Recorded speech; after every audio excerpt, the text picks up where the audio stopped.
Let me begin my remarks by saluting my chairman, Joe Lieberman, for the extraordinary work that he did on this issue. He never gave up. He was so persistent. He was determined to repeal this unjust law. So I want to pay tribute to him as I start my remarks, as well as to all of our colleagues who joined in the fight and played such important leadership roles. I want to thank all the service members who are here today. We truly owe you a debt of gratitude for your service to our country.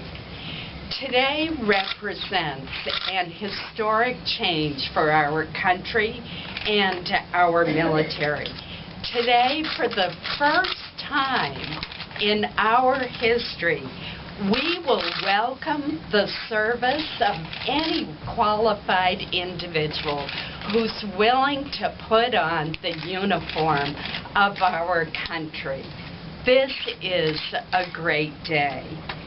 And today this becomes a reality because we will no longer be excluding brave, dedicated, qualified, and patriotic Americans who simply want to serve their country.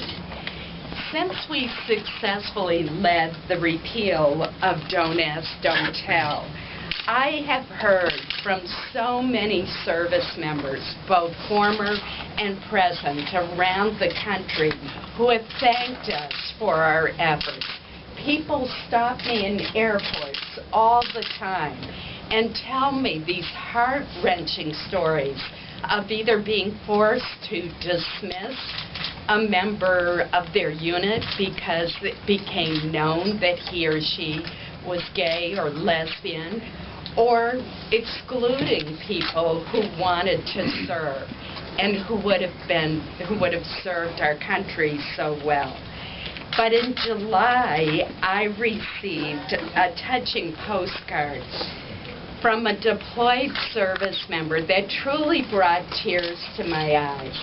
And I want to share it with you today because it so eloquently sums up why it was so important to repeal this unfair law. As you can see on the front, it shows soldiers in a combat situation, Operation Enduring Freedom, and it is from Afghanistan.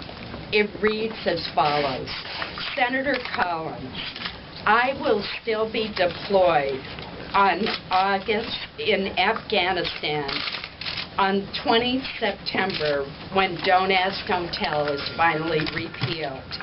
It will take a huge burden off my shoulders. A combat zone is stressful enough on its own. Thank you for your courage to vote in favor of repeal as a Republican. I will repay your courage with continued professionalism. And it's signed an Army soldier.